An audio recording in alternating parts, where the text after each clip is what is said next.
Bonjour frères et sœurs, soyez les bienvenus dans la maison du Seigneur. Donc pour commencer notre culte de ce dimanche, je vous invite à vous lever et nous allons chanter le cantique numéro 146, de concert avec les anges.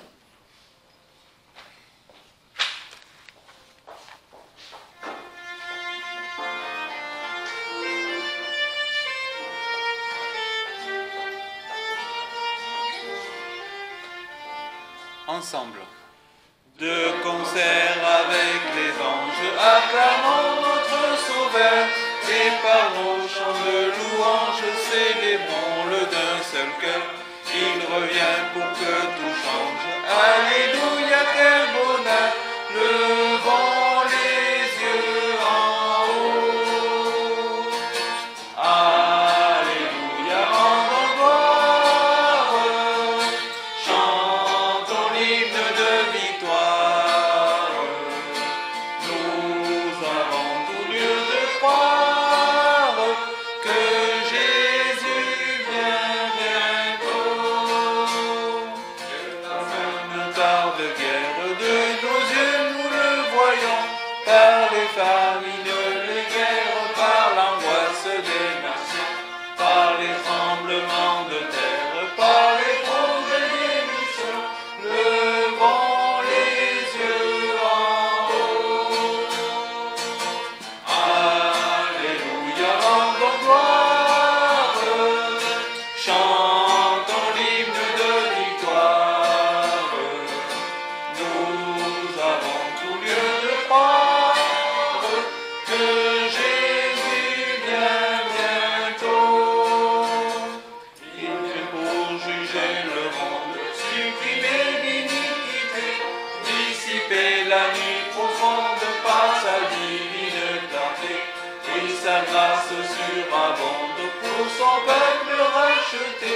Levons les yeux en haut. Alléluia, rendons gloire, chantons l'hymne de victoire. Nous avons tout lieu de croire que Jésus vient bientôt. Soyons pleins de vigilance dans l'approche du grand jour. Attendons la délivrance attachée à son retour, et vivons dans l'espérance en comptant sur son amour. Levons les yeux en haut. Alléluia, rendons gloire, chantons l'hymne de victoire. Nous avons tout lieu de croire que Jésus vient bientôt. Nous allons maintenant prier. Je vous invite à rester debout pour le moment de la prière.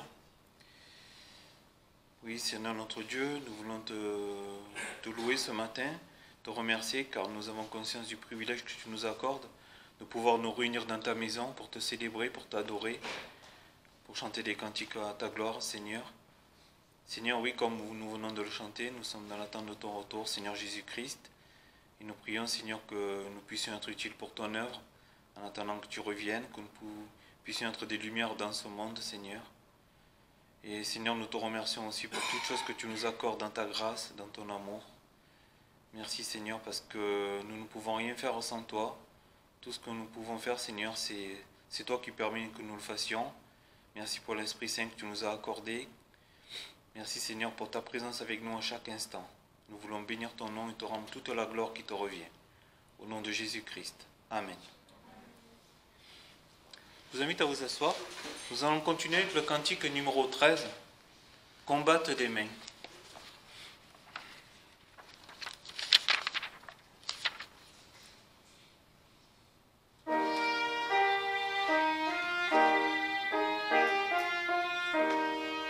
Ensemble.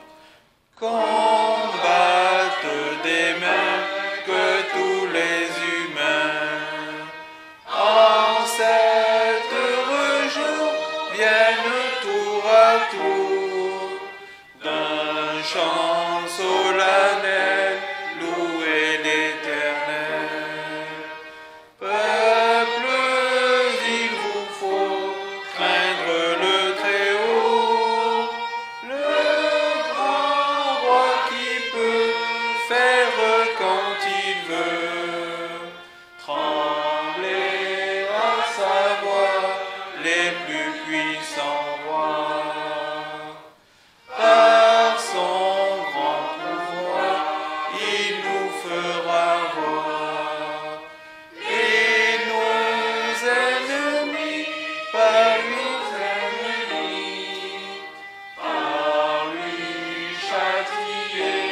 seront sous nos pieds. Ce maître si doux a choisi pour nous la meilleure part et sous son regard. Israël en paix triomphe à jamais. Peuple, le voici qui se montre ici. Que pour l'honorer, que pour l'adorer, on aille au-devant du grand Dieu vivant. Chantez donc, chantez toutes ses bontés. D'un cœur plein de foi, chantez notre roi. Le vrai, le seul Dieu qui règne en tout lieu. Amen.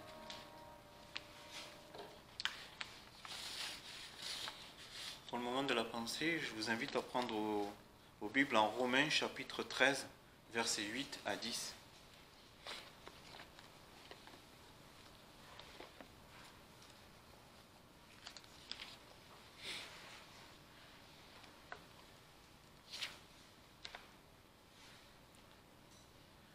Ne devez rien à personne, si ce n'est de vous aimer les uns les autres, car celui qui aime les autres a accompli la loi.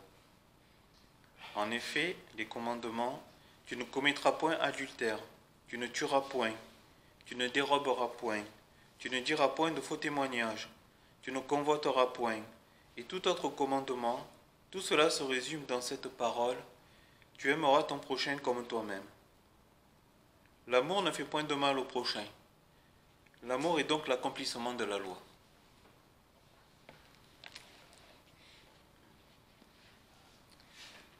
L'apôtre Paul nous rappelle la base, la racine, le fondement de ce que Dieu attend de chacun de nous. Ce fondement, c'est l'amour. Tout découle de l'amour. Sans amour, il est impossible d'accomplir la volonté de Dieu, de lui obéir. L'amour dont parle l'apôtre Paul, inspiré par Dieu, est l'amour que l'Esprit Saint accorde à chacun des enfants de Dieu. À chaque instant, gardons dans nos cœurs ceci, tu aimeras ton prochain comme toi-même. Amen.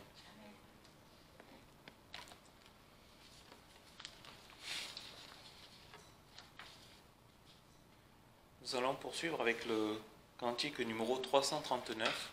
Le cantique numéro 339, Mon Dieu est si bon.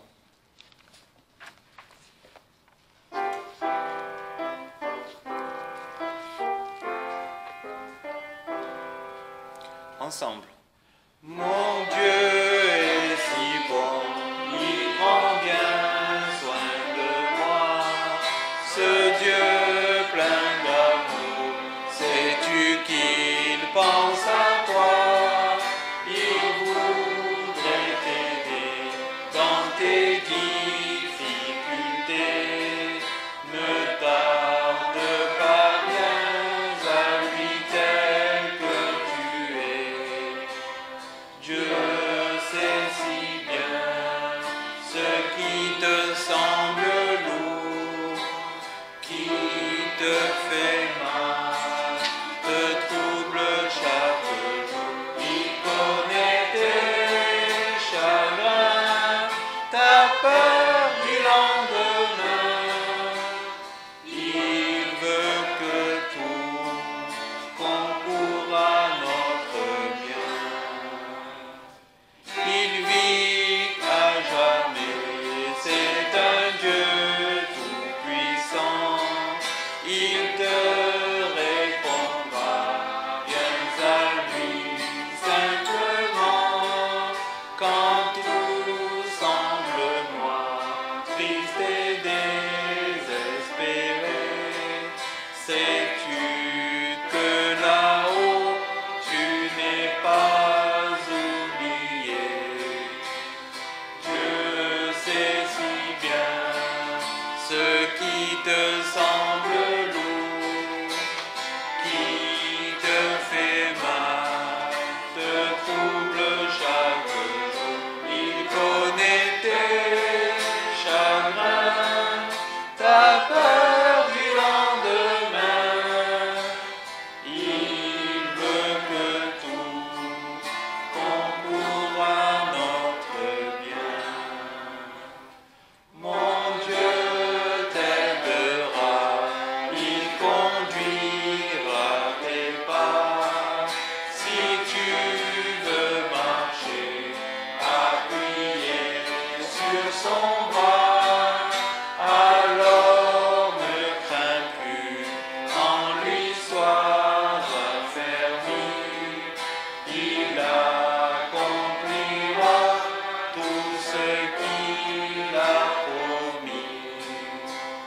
Dieu sait si bien ce qui te semble lourd, qui te fait mal, te trouble chaque jour. Il connaît tes chagrins, ta peur du lendemain. Il veut que tout concourt à notre bien. Amen. Nous allons voir le verset du mois. Verset du mois qui est Psaume chapitre 37, verset 4. Prends ton plaisir en l'Éternel et il t'accordera les demandes de ton cœur.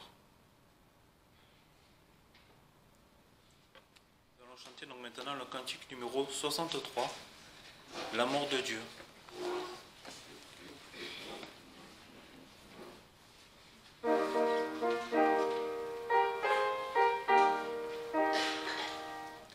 Ensemble. L'amour de Dieu, de loin surpasse ce qu'on peut dire un cœur humain. Il est plus grand que les espaces, même en l'abîme il nous atteint. Pour le péché de notre monde, Dieu nous donna Jésus.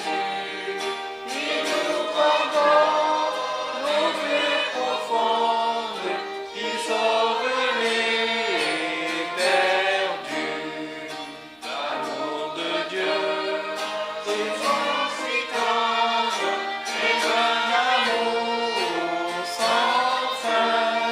Le chant le font entendre les anges et les saints. Verser de l'encre dans les ondes, changer le ciel en parchemin, tenter la plume à tout le monde, et que chacun soit écrivain. Ouvrir tout l'amour du Père, ferait tarir les eaux et remplirait la place entière sur ces divins rouleaux. L'amour de Dieu, si fort, si tendre, est un amour sans fin. Tel est le chant que font entendre les anges et les saints. Et que le monde un jour chancelle avec ses trônes et ses rois, quand trembleront tous les rebelles, soudain saisis d'un grand effroi. De Dieu l'amour que rien ne lasse, pour nous encore vivra. C'est le miracle de la grâce. Amen, alléluia. L'amour de Dieu, si fort, si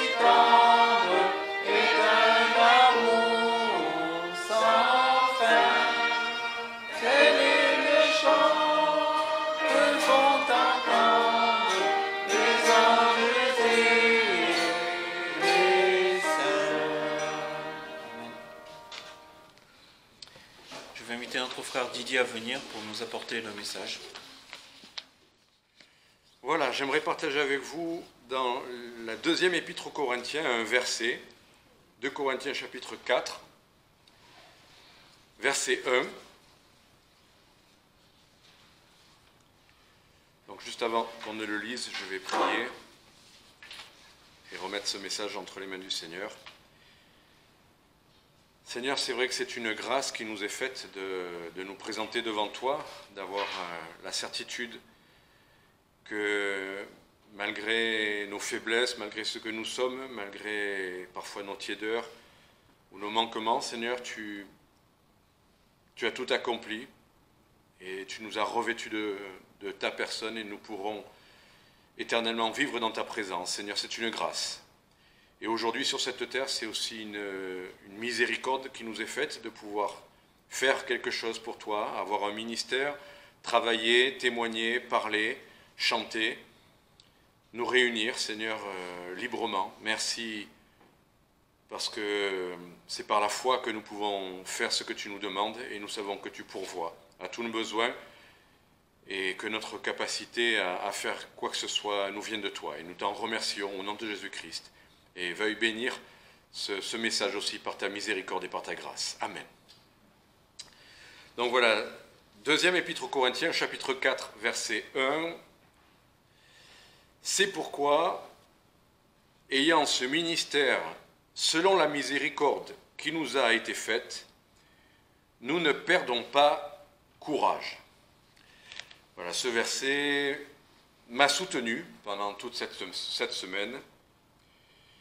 Ça m'a soutenu dans ma foi, à oser faire quelque chose. Le mot ministère, vous savez, ça a l'air d'un mot, parce qu'on voit le ministère au gouvernement, mais le mot ministère, c'est le mot service, simplement. Traduction, c'est un service. Et on reçoit de la part du Seigneur quelque chose à faire.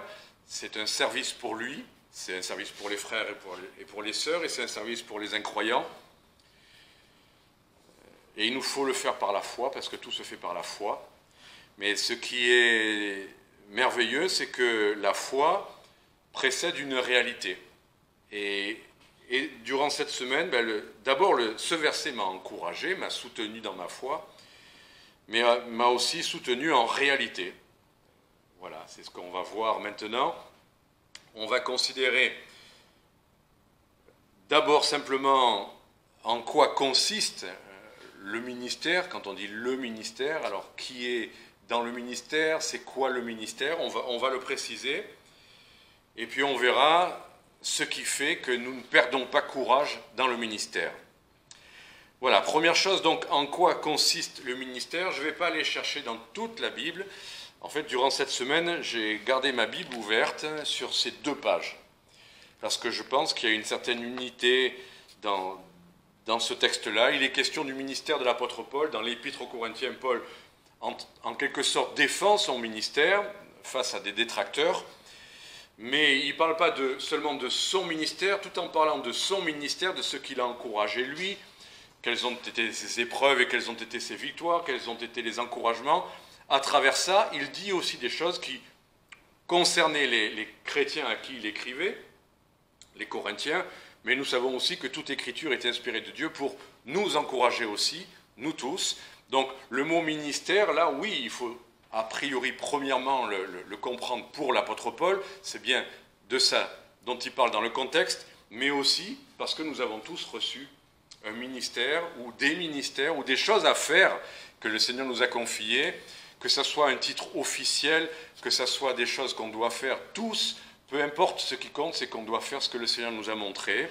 Et c'est ce qu'on va voir. Donc, en quoi consiste le ministère dont parle l'apôtre Paul? Bien sûr, c'est le ministère d'apôtre, mais c'est aussi pour nous tous. Et en fait, dans ces 2 pages, il y aurait de quoi faire 4 messages, 4 messages avec la même idée, mais à la fois 4 images différentes. Et j'aimerais vous rapidement survoler les 4 images que le Seigneur a employées pour nous parler du ministère. C'est d'abord des images, j'aime bien ça parce qu'une image nous suggère des choses très parlantes sans qu'on ait besoin de les expliquer, et on les expliquera très succinctement. La première chose, Le ministère, c'est, on revient au chapitre 2, donc un peu avant, au verset 14, 2,14. Or, grâce soit rendue à Dieu qui nous fait toujours triompher en Christ et qui répand par nous l'odeur de sa connaissance en tout lieu, car nous sommes la bonne odeur de Christ devant Dieu pour ceux qui sont sauvés et pour ceux qui périssent. Alors, justement, comme on voit beaucoup de versets, je ne vais pas tout développer avant, après. Je retiens cette idée. Nous sommes, avec ce ministère-là, l'odeur de Christ. Première image, une image très parlante. C'est une responsabilité quand on est une odeur, parce qu'on sait qu'une odeur désagréable peut être vraiment très gênante, mais qu'une odeur agréable peut nous attirer à la source de l'odeur. Ça, vous le savez, hein. Si on veut que vous veniez acheter des pains au chocolat dans une galerie commerciale, on n'a qu'à, et c'est ce que font les boulangeries, répandre l'odeur du pain au chocolat, et l'odeur suffit pour attirer les gens pour venir acheter des pains au chocolat. Pardonnez cette image, mais nous sommes l'odeur de Christ qui, normalement, devrait attirer les chrétiens à Christ, pas à nous-mêmes. Et c'est toujours touchant de voir que quand on parle de ce qui nous arrive, les gens soient attirés à Christ plutôt qu'à se dire « Waouh, ce chrétien, il est super ». Non, c'est à Christ que nous renvoyons les gens. Donc nous sommes là pour répandre la bonne odeur de Christ, tout en sachant que cette bonne odeur va en repousser certains. C'est ce que dit le texte après, à certains une odeur de mort et à d'autres une odeur de vie. Mais quoi qu'il en soit, nous sommes cela, nous sommes, en répandant la connaissance de Jésus-Christ, nous sommes l'odeur de Christ autour de nous. Deuxième chose, chapitre 3, verset 2, un peu plus loin. Vous êtes vous-même notre lettre, écrite dans nos cœurs, connue et lue par tous les hommes, car il est évident que vous êtes une lettre de Christ, due à notre ministère, écrite non avec de l'encre, mais avec l'esprit du Dieu vivant, non sur les tables de pierre, mais sur les tables de chair, celles du cœur. Donc, nous sommes, on a vu l'odeur, mais nous sommes aussi une lettre écrite de Christ. C'est intéressant parce que toutes ces images vraiment sont très suggestives. Nous sommes une lettre, voilà, que le Seigneur envoie à des gens au loin, comme au près, et c'est nous, les chrétiens, qui sommes cette lettre. En l'occurrence, là, si on s'attache au contexte, Paul parle de recommandations pour son propre ministère. Et c'est vrai qu'il dit d'abord, vous êtes une lettre de recommandation. C'est ça qu'il voulait dire, une lettre de recommandation. On dit du mal de mon ministère, on dit que je suis mal intentionné, on dit que je fais mal les choses, mais en fait, je n'ai pas besoin de me défendre. Voilà ce que dit l'apôtre Paul. Vous êtes vous-même, parce que vous êtes convertis, parce que vous marchez avec le Seigneur, vous êtes notre lettre de recommandation. Je n'ai pas besoin de me défendre, on n'a qu'à voir votre vie avec le Seigneur pour voir que ce que j'ai fait de la part du Seigneur, mon ministère n'a pas été vain. Vous êtes la preuve, on reconnaît un arbre à ses fruits. C'était ça la première chose que l'apôtre Paul disait, mais il dit aussi, c'est pour ça que ce n'est pas une exagération ni une déformation, il disait aussi, vous êtes une lettre écrite, connue et lue par tous les hommes. Donc ce n'est pas juste les chrétiens et les fruits dans le ministère ne sont pas là juste pour prouver aux autres dans le ministère qu'on est bien appelé, mais les chrétiens sont en eux-mêmes la recommandation auprès des incroyants, que la vérité est bien là, que Christ est bien là. Les chrétiens que nous sommes tous, là où nous sommes, eh bien nous sommes la lettre que le Seigneur envoie aux incroyants pour leur dire, voilà, vous pouvez venir, vous êtes invités, vous entendrez la parole de Dieu, vous entendrez la personne de Christ, vous pouvez vous rassembler avec eux. Donc nous sommes une lettre lue et connue de tous les hommes. Important de se rappeler ça là où nous sommes. Troisième idée, un peu plus loin au chapitre 4, au verset 4. On pourrait commencer au verset 3 peut-être. Si notre évangile est voilé, il est voilé pour ceux qui périssent, pour les incrédules, dont le Dieu de ce siècle a aveuglé l'esprit afin qu'ils ne soient pas éclairés par la lumière du glorieux évangile de Christ, qui est l'évangile de Dieu. Nous chapitre 4, verset 4. Pourquoi, qu'est-ce que j'ai dit? J'ai dit l'évangile de Dieu? Excusez-moi. L'image de Dieu. Le glorieux évangile de Christ qui est l'image de Dieu, pardon. Verset 5. Car nous ne nous prêchons pas nous-mêmes, mais nous prêchons Jésus-Christ, le Seigneur, et pour nous, nous sommes vos serviteurs à cause de Jésus. Car le Dieu qui a dit que la lumière resplendisse au milieu des ténèbres est celui qui a resplendi dans nos cœurs pour faire briller la lumière de la connaissance de la gloire de Dieu en la personne de Jésus-Christ. Alors, là, toujours, la manière de parler nous oblige à une certaine gymnastique de l'esprit, mais ce qu'on comprend, c'est que Christ est la lumière, nous le savons, on le voit dans l'évangile de Jean. Dieu a fait venir cette lumière et cette parole jusqu'à nous, nous l'avons reçue. Si nous avons cru en Jésus-Christ, nous avons reçu la lumière de Dieu. Et la lumière, en l'occurrence, c'est par le glorieux évangile de Christ. Nous avons cru que cet évangile, que Christ est mort pour nos péchés, nous l'avons cru, et ayant cru cet évangile, cette lumière qui nous attire jusqu'à Dieu, nous l'avons reçu. Cet évangile de Christ qui est mort pour nos péchés nous a fait recevoir, eh bien, Christ lui-même. Et ayant reçu Christ, nous avons reçu Dieu lui-même. D'accord?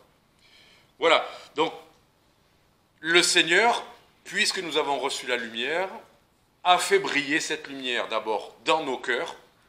Nous l'avons reçue, elle a éclairé nos cœurs, nous qui étions plongés dans les ténèbres.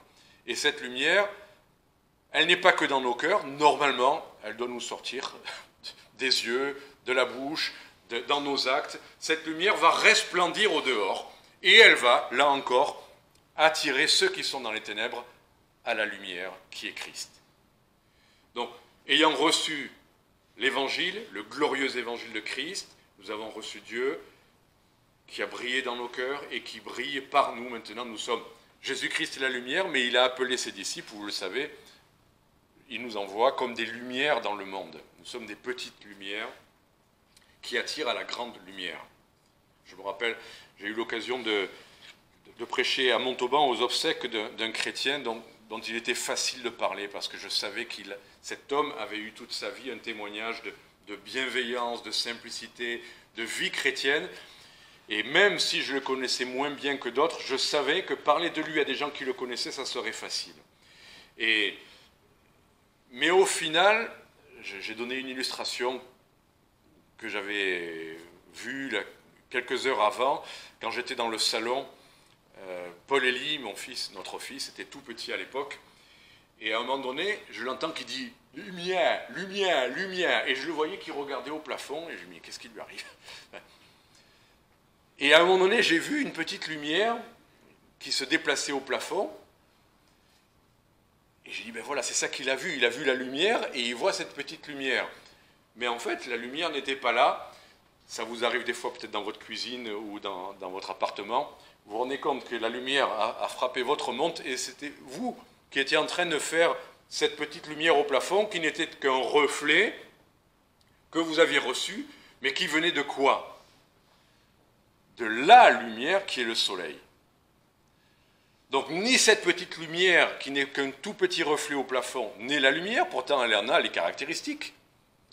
Ni moi qui suis qu'un transmetteur avec ma montre, involontaire d'ailleurs, hein, je m'en suis rendu compte qu'après coup, ni moi je n'étais la lumière, mais nous reflétions pour autant et nous transmettions bien la lumière reçue de Christ. Et en fait, à ces obsèques-là, voilà ce que j'ai pu dire. J'ai pu dire, oui, vous avez apprécié cette lumière de ce frère. Vous avez vu briller la lumière, mais il n'était pas lui la lumière. Sa vie n'a fait que refléter la grande lumière. Je voulais que les gens comprennent, qu'ils ne soient pas trop tristes. Lui était retourné dans la lumière, lui était dans la présence du Seigneur. Mais s'ils avaient vu une petite lumière, qu'ils ne soient pas tristes de cette lumière qui voyait au plafond, mais qu'ils viennent à la lumière, la grande lumière qui était Jésus-Christ. Et je crois que les gens ont bien compris cette idée-là. Et voilà ce que nous sommes. Nous ne faisons que parfois involontairement que refléter une grande lumière. Nous renvoyons à des petites lumières, mais nous savons que c'est Christ lui-même la lumière dont ont besoin les gens. Donc, odeur de Christ, lettre de Christ, lumière de Christ. Et puis quand même, dernier verset, chapitre 4, verset 7. Je trouve intéressant encore cette idée. Nous avons ce trésor dans des vases de terre, afin que l'excellence de la puissance soit attribuée à Dieu et non pas à nous. Nous avons ce trésor. Quel est le trésor? C'est ce que nous avons vu avant. C'est l'évangile. Voilà ce que nous avons. C'est l'évangile de Christ, Christ que nous prêchons. Voilà ce que nous avons, c'est un trésor. Et c'est l'excellence de la connaissance de Christ que nous avons. C'est l'excellence de la puissance aussi. C'est pour ça que tout à l'heure, quand je vous disais que ces choses m'ont d'abord encouragé, ça n'était pas que dans ma foi que j'étais fortifié, ça a été, et c'est ce qu'on va voir ensuite, dans la réalité de certaines choses que j'avais à faire, que je n'aurais pas pu faire si le Seigneur ne m'avait pas auparavant réellement fortifié, réellement porté, réellement animé, réellement poussé. Et c'est ça qui est important, nous vivons par la foi, c'est toujours commencer par la foi, mais ensuite, mettant en pratique ce que le Seigneur nous montre, le Seigneur agit en conséquence. Et il y a là, il dit, ce trésor c'est l'évangile, ce trésor c'est Christ, mais ce trésor, nous l'avons dans les vases de terre, c'est nous les vases de terre. Nous, on n'est que de la terre et des vases fragiles et de pas bien grande valeur en nous-mêmes. Mais nous avons un trésor. Et ce que nous avons, c'est ça qui nous anime, c'est Christ, c'est l'évangile. Et ce trésor manifeste l'excellence de la puissance de Dieu. Et justement, c'est important de nous rappeler ça, c'est que quelles que soient les circonstances, quels que soient nos états, chaque fois que nous croyons et que nous obéissons et que nous faisons, nous manifestons quelque chose qui nous dépasse. Et les gens ne s'y tromperont pas. Ils verront bien l'excellence non seulement du message, de l'évangile, mais aussi de la puissance de Dieu à l'œuvre en nous. Quand ils nous voient, alors qu'on va le développer ensuite, mais quand ils nous verront aux prises avec des difficultés, des faiblesses, vases de terre, fragiles et infirmes, malgré tout, porter un message qui nous porte, ils verront la réalité de cet évangile. Et ils verront bien l'excellence, et ça aussi c'est important. C'est pour ça qu'il nous faut agir à chaque fois que le Seigneur nous parle, agir par la foi, parce que nous manifestons à chaque fois que nous agissons, non pas, j'ai eu une petite discussion avec ma fille ce matin avec la notion de zone de confort. C'est-à-dire faire des choses qu'on a l'habitude de faire, qu'on maîtrise bien, c'est pas compliqué. Mais prendre des risques, aller dans des zones où parfois on n'est pas sûr de nous, où ça nous semble au-delà de nos capacités, sortir de notre zone de confort, mais pour aller dans la zone que le Seigneur nous montre, ça manifeste, il va manifester, et c'est ce qu'on va développer maintenant, sa présence, sa puissance et sa capacité. Et étant tellement dépassés en nous-mêmes, pour n'être que portés que par ce qu'il nous demande, c'est ça qui manifeste. Sinon, les gens vont dire, ils sont super, ils sont super doués, ou ils parlent bien, ou ils ont de l'énergie, ou ils sont jeunes et ils sont dynamiques. Mais c'est pas ça l'évangile. L'évangile, c'est quand le Seigneur se manifeste lui-même. Et on va voir ça maintenant.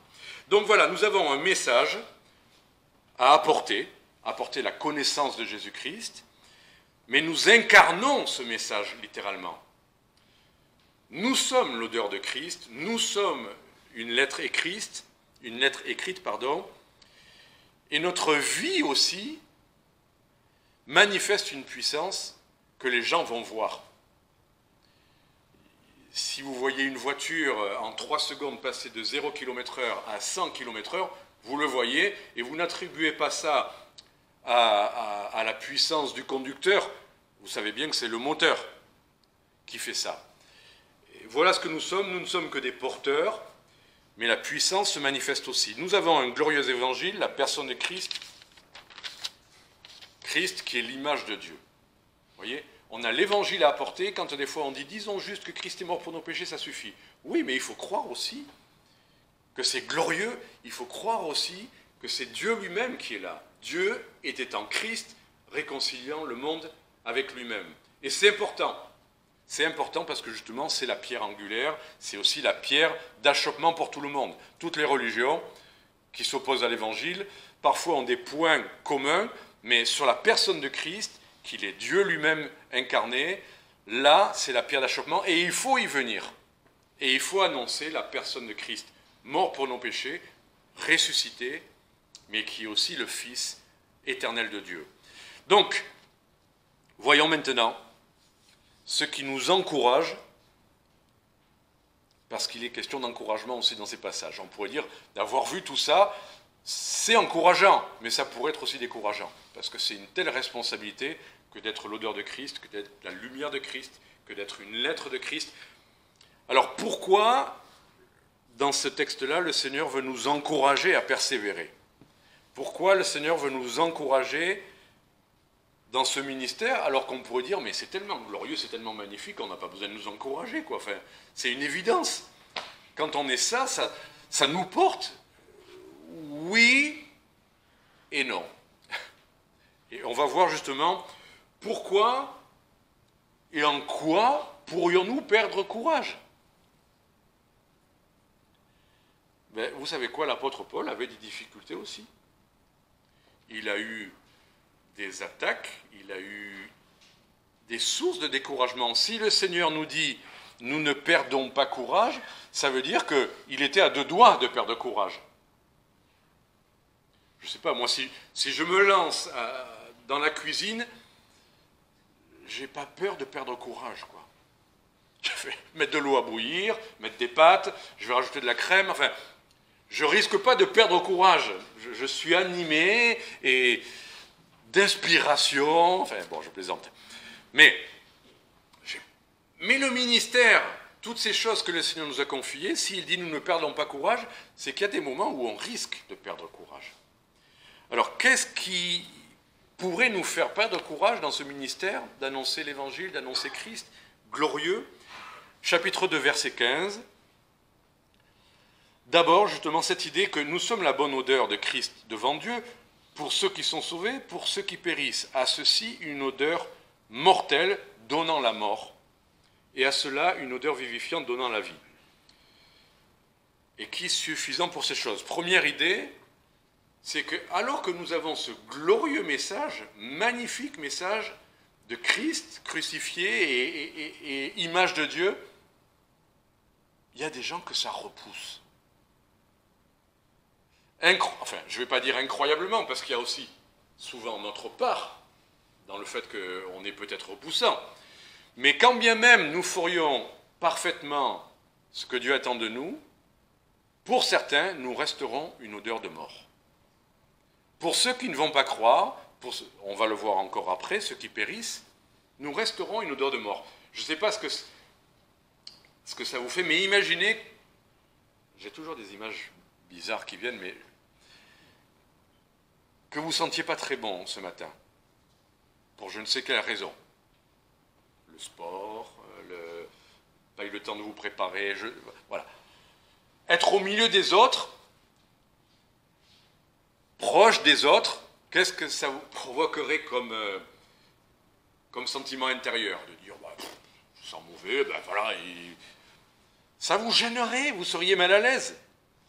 Ça ne vous arrive pas, en témoignant de l'Évangile, de voir manifestement une sorte de répulsion dans le visage ou dans les réactions des gens?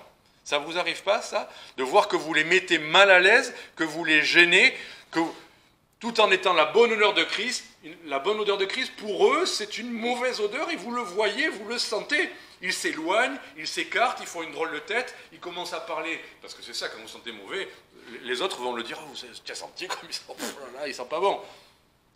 Ça arrive, ça, en tant que chrétien, que répandant la bonne odeur de Christ, on repousse les gens. C'est pas facile à vivre. On aimerait que tout le monde nous dise, oh mais qu'est-ce qu'on est bien à côté de vous, qu'est-ce qu'on est bien au milieu de vous, ça sent bon. Non, vous sentez vraiment qu'ils s'éloignent, ils s'écartent, ils vous évitent. Et c'est ce qui se passe. Pour certains, c'est une odeur de vie, et les gens se réjouissent qu'on témoigne de Christ et de l'Évangile, et puis pour d'autres, mais laissez-nous tranquilles, ça nous dégoûte. Et vous le sentez, on ne vous le dit pas, mais vous le sentez, parce que nous sommes une odeur de mort. Il n'y a pas de pire odeur que celle de la mort. la corruption de quelque chose qui était vivant. C'est une odeur qui est, si vous avez déjà été confronté à ça, qui est terrible, qui vous imprègne, qui est repoussante. Voilà ce que nous sommes pour ces gens-là. Donc, c'est pas facile. Et continuer à faire ça tout en sentant qu'on va en repousser beaucoup, c'est pas facile. Chapitre 3, verset 14. Leurs esprits ont été endurcis jusqu'à présent. On annonce l'évangile, ça semble pour nous limpide, évident, ils ont compris, mais leur esprit est endurci, ils ont comme un voile devant les yeux et ils ne voient pas, ils ne comprennent pas. Et nous, parfois, nous ne comprenons pas pourquoi ça ne pénètre pas. Pourquoi ils ne voient pas alors qu'on leur a bien expliqué? Le Seigneur le dit, leur esprit, jusqu'à aujourd'hui, a été endurci et ils ont un voile. Et là, en l'occurrence, il parle en particulier des Juifs, du peuple juif, qui avait la Torah, qui avait tout ce qu'il fallait, mais ayant tout ce qu'il fallait, ils ont un voile devant les yeux. Alors, ce n'est pas tout Israël, parce que beaucoup ont cru. L'apôtre Paul parle d'un reste selon l'élection de la grâce. Certains ont cru. Mais lui qui avait tellement à cœur, lui qui disait « Mon vœu, ma prière à Dieu pour eux, c'est qu'ils soient sauvés. » Et il dit « Si je pouvais être anathème pour que eux soient sauvés. » On ne peut pas dire que Paul les haïssait. Quand il disait ça, c'était une souffrance terrible pour lui. Comme si votre propre famille, que vous aimez, que vous voulez voir venir au Seigneur, s'endurcit ou est endurci en tout cas, et a un voile. Ils entendent et ils connaissent l'évangile depuis des années, on leur en parle, et ça ne rentre pas. Il y a ce voile devant leurs yeux, et c'est terrible. Et ça peut faire perdre courage. De voir que les gens qu'on aime, les gens à qui on a expliqué, les gens à qui on a transmis, restent totalement imperméables, avec ce voile devant les yeux. Ben ça peut être une source de découragement. Chapitre 4, versets 3 et 4, toujours la même idée. 4. Pour les incrédules, dont le Dieu de ce siècle a aveuglé l'esprit, afin qu'ils ne soient pas éclairés par la lumière du glorieux évangile de Christ, qui est l'image de Dieu. C'est la même idée. Pour certains incrédules, qui se laissent aveugler par tous les mensonges, toutes les tentations, toutes les fables que ce monde apporte, ils se laissent aveugler par ça pour ne pas recevoir l'évangile, pour ne pas voir cette lumière. Le diable se charge d'aveugler les yeux des gens avec les bêtises qu'il va leur raconter, toutes les bêtises sur le monde spirituel, toutes les bêtises qui sont proposées, les fausses traditions, les fausses religions, le mysticisme, enfin, je ne vais pas vous faire la liste, mais tout ça aveugle les gens et ils vont croire à ça, ils vont regarder ces fausses lumières et ils ne vont pas voir briller la vraie lumière. Et ça, c'est aussi une souffrance de les voir ne pas recevoir cette lumière-là, qui est la vraie lumière pourtant. De les voir croire, se laisser attirer par ces fausses doctrines, ces fausses religions qui les amènent malheureusement à la perdition, plutôt que de venir à la vraie lumière. C'est une souffrance, ça peut être aussi une source de découragement. Et je termine avec les possibles sources de découragement. Chapitre 4, verset 8.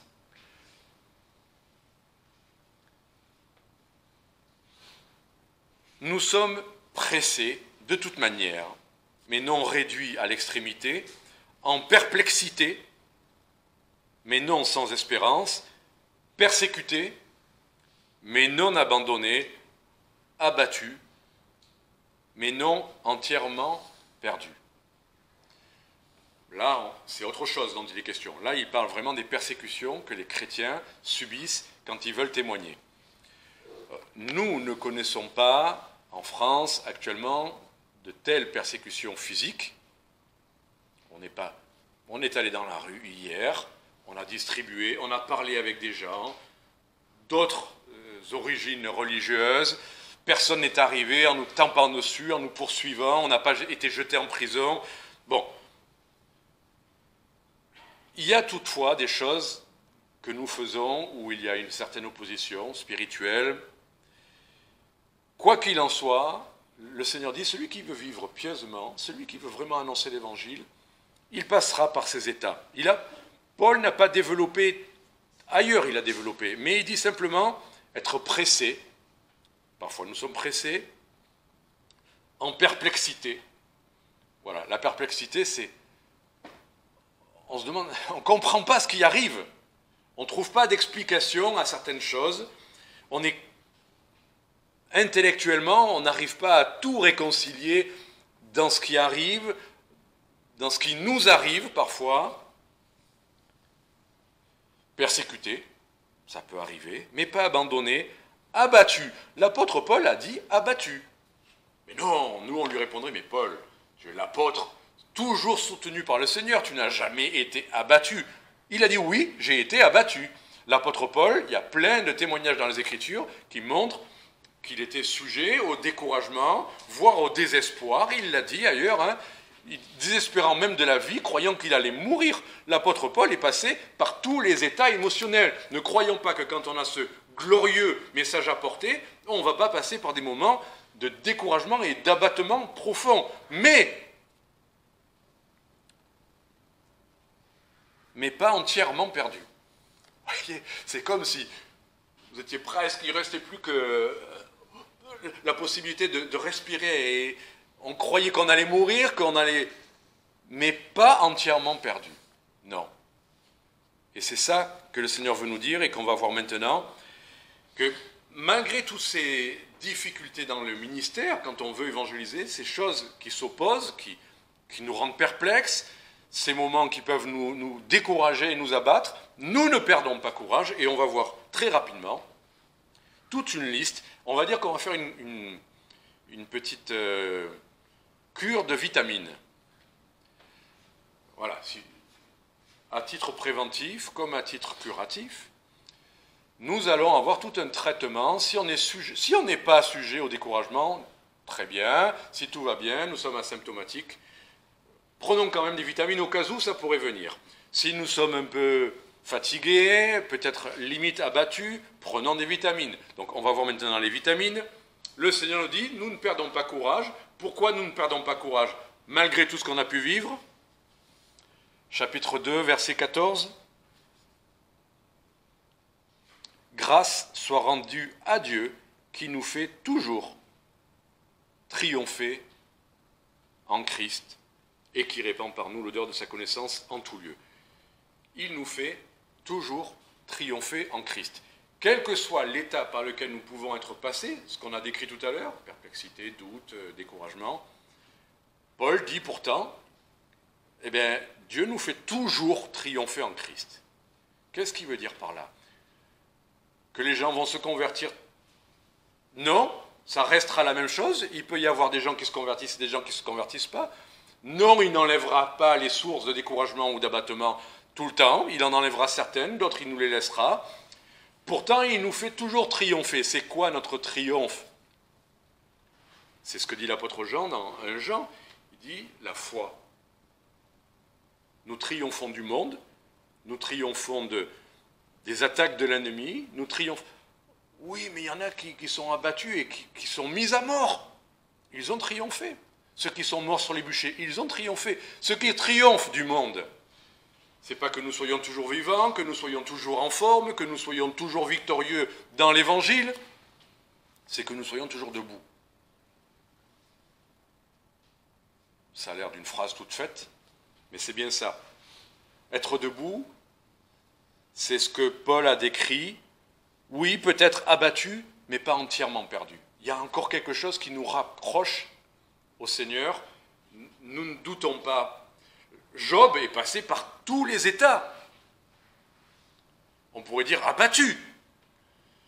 Mais il y a eu ce moment, je sais que mon Rédempteur est vivant et qu'il se lèvera un jour pour venir me chercher. Enfin, je sais. On peut passer par tous les états, mais nous savons, il reste l'Évangile, il reste le Seigneur. Nous pouvons en nous-mêmes être totalement abattus et découragés, mais nous savons que le Seigneur même si nous avons la tête sous l'eau, nous savons que le Seigneur va venir nous chercher sous l'eau. Et même l'histoire de Jonas est là pour nous prouver que même au fond, pas juste la tête à 10 cm de l'eau, même au fond, il peut venir nous chercher et nous en sortir. Et s'il faut envoyer un poisson, il enverra le poisson. En cela, nous triomphons toujours parce que nous ne perdons pas totalement courage, même dans des moments de déprime, voire de dépression spirituelle. Chapitre 3, versets 5 et 6.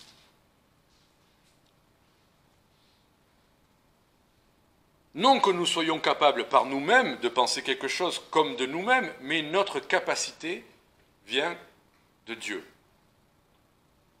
qui lui aussi nous a rendus capables d'être ministres de la nouvelle alliance, non de la lettre mais de l'esprit, car la lettre tue, mais l'esprit vivifie. Qu'est-ce qui nous fait continuer dans le ministère, alors que parfois, ce qui nous décourage le plus, c'est nous-mêmes? Je ne vais pas développer, nous savons ce que ça peut être. C'est que notre capacité ne vient pas de nous, elle vient de Dieu. Vous pensez que vous ne pourrez pas faire quelque chose?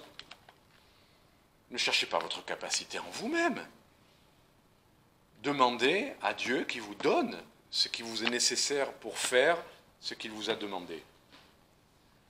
Il nous dit d'aimer d'un amour ardent. Nous manquons d'amour, nous manquons d'empathie, venons à lui et il nous donnera ce qu'il nous demande. Dieu nous donne ce qu'il demande. C'est ça qui est extraordinaire. Tout ce qu'il nous demande de vraiment important, c'est lui qui nous le donne. Là, des illustrations pourraient venir, mais c'est comme si vos enfants veulent faire un beau cadeau à leurs parents, mais ils n'ont pas assez d'argent pour faire un beau cadeau, et vous vous débrouillez, c'est vous qui allez recevoir le cadeau, mais vous vous débrouillez de leur transférer de l'argent pour qu'ils puissent vous faire ce beau cadeau. Vous voyez, mais ça ne sert à rien, tu t'es fait tout seul le cadeau. Non, c'est mon enfant qui m'a fait le cadeau. Oui, mais c'est toi qui lui as donné. C'est pas... Il m'a fait ce beau cadeau parce qu'il a reçu quelque chose et il me l'a donné de tout son cœur, avec amour. C'est mon enfant qui m'a fait ce cadeau-là. Et c'est ça que Dieu nous demande, notre capacité pour le servir, pour lui être agréable, vient de lui. Mais ça lui fait plaisir que nous lui donnions ce qu'il nous a donné. Notre capacité ne vient pas de nous, elle vient, au contraire, elle vient de Dieu. Ça doit nous encourager. S'il nous demande quelque chose, il va nous donner. Pas d'inquiétude. Il ne va pas nous laisser dans la perplexité, dans la confusion, de ne pas avoir de quoi donner. Quand il dit « donnez-leur vous-même à manger », est-ce qu'il leur dit « allez-y, fabriquez du pain, mais on n'a pas de farine ». Mais donnez-leur vous-même à manger, et c'est lui qui multiplie le pain. Chapitre 3, verset 8. « Combien le ministère de l'Esprit ne sera-t-il pas plus glorieux ?» Si ça venait de nous, ça serait plus ou moins bien. Mais si c'est l'Esprit qui agit, il n'y a pas de limite. C'est glorieux. Quand l'Esprit agit, c'est glorieux et c'est manifestement pas de nous. Justement, on a toutes les preuves, peut-être quelques minutes avant, que ça ne peut pas venir de nous. Les gens nous ont vus avant, mais d'un coup ils voient autre chose et ils savent que c'est l'Esprit de Dieu. Et c'est glorieux, parce que ça nous dépasse. Ce que nous faisons nous dépasse totalement. Chapitre 4, verset 1, on l'a vu, c'est en introduction, ce ministère, on l'a reçu selon la miséricorde. C'est une grâce que le Seigneur nous fait, de faire quelque chose pour lui. Alors ne cherchez pas à mettre dans la balance tous vos mérites, c'est une miséricorde. Et restons sur ce terrain-là, parce que si c'est selon vos mérites, il y aura des jours où il n'y aura pas ce mérite-là. Et là, vous allez arrêter le ministère, parce que vous le méritez pas. Non, le Seigneur dit c'est par miséricorde. Puisque c'est par miséricorde, tu ne peux pas perdre courage. C'est toujours une grâce qui t'est faite. Tu es rentré dans un ministère, c'était une grâce. Tu persévères dans le ministère, ça sera une grâce. Et tu iras jusqu'au bout. Pas parfait. Mais si je te demande quelque chose, ce ministère, tu ne perdras pas courage parce que c'est une grâce. Et ça restera une grâce. Et ça devra rester une grâce. Et c'est ça qui nous soutient, comme quand l'apôtre Pierre a finalement renié son Seigneur à 3 reprises.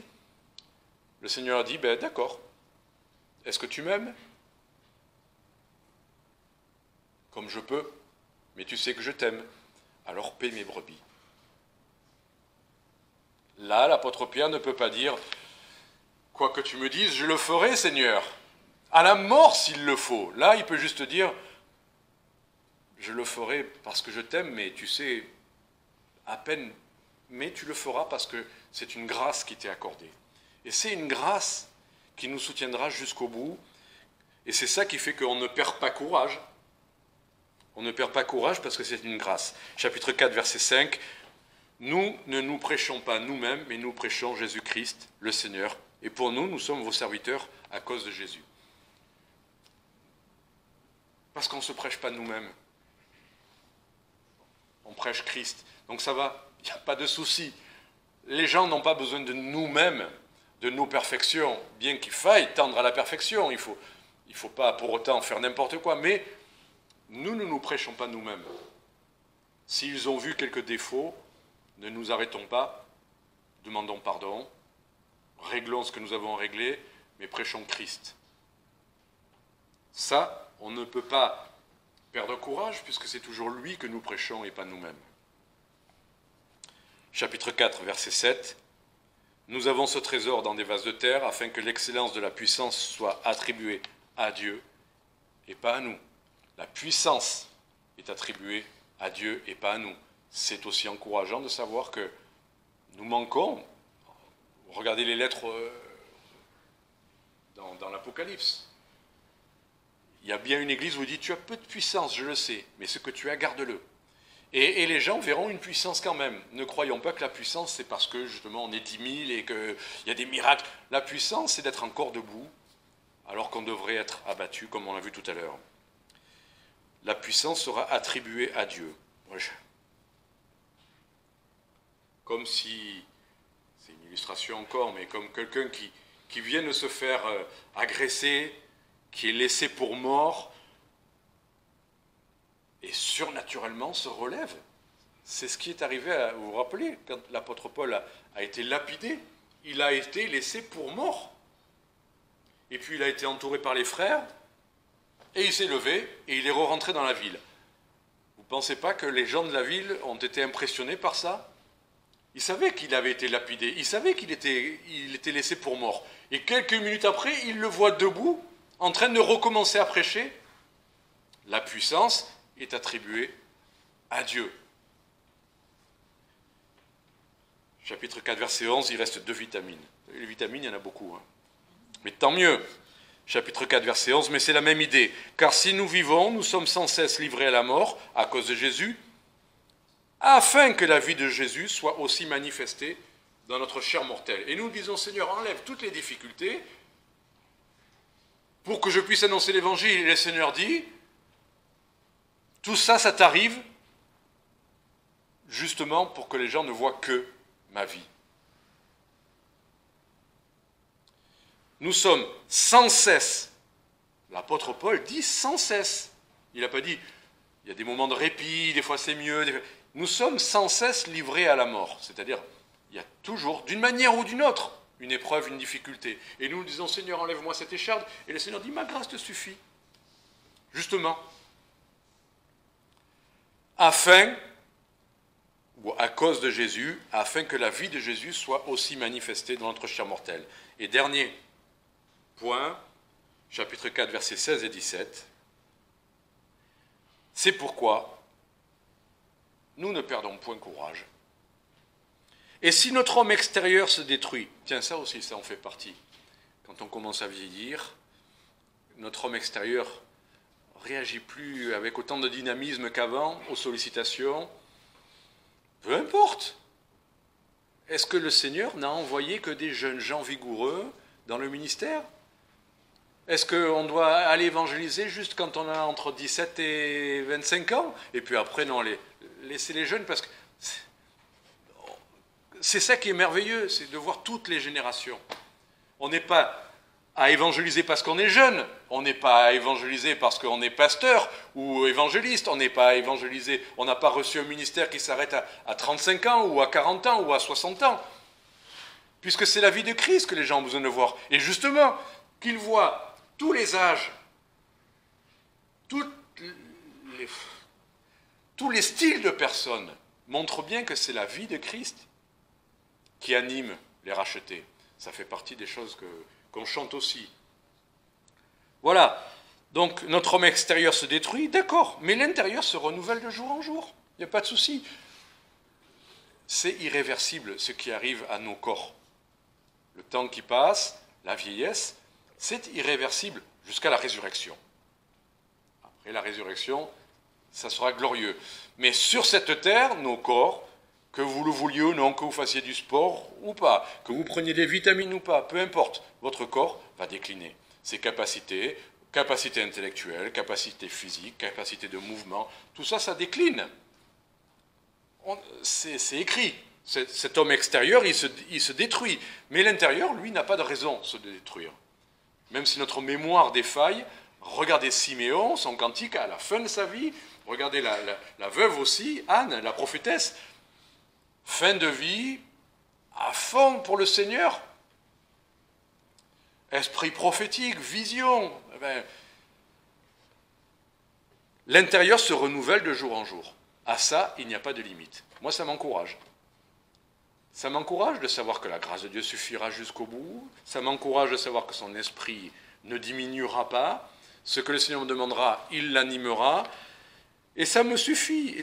L'intérieur se renouvelle de jour en jour, car notre légère affliction du temps présent produit en nous le poids éternel d'une gloire souverainement excellente. Waouh! Légère affliction du temps présent, c'est ça qui est dans la balance, et de l'autre côté de la balance, cela produit, cette légère affliction produit en nous. Donc, ne craignons pas les afflictions, les légères afflictions, alors que ça produit en nous un poids éternel de gloire souverainement excellente. On pourrait dire, il met de l'emphase là-dedans, mais ça veut bien dire, quand c'est Dieu qui le dit, ça veut dire ce que ça veut dire. Conclusion, chapitre 4, verset 13, et que ce soit notre conclusion à chacun de nous, comme un engagement, ayant le même esprit de foi, selon qu'il est écrit, j'ai cru, c'est pourquoi j'ai parlé. Il fallait croire avant de parler. Nous aussi, nous croyons, et c'est pourquoi nous parlons. Que le Seigneur vous bénisse,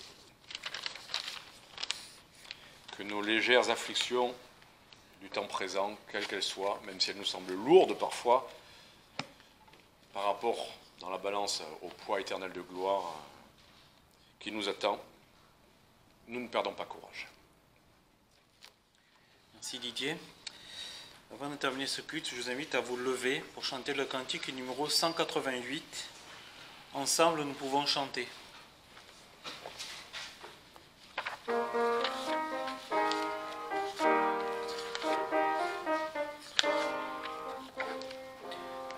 Ensemble. Ensemble, nous pouvons chanter. Ensemble, nous pouvons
dimanche, bonne semaine à toutes et tous.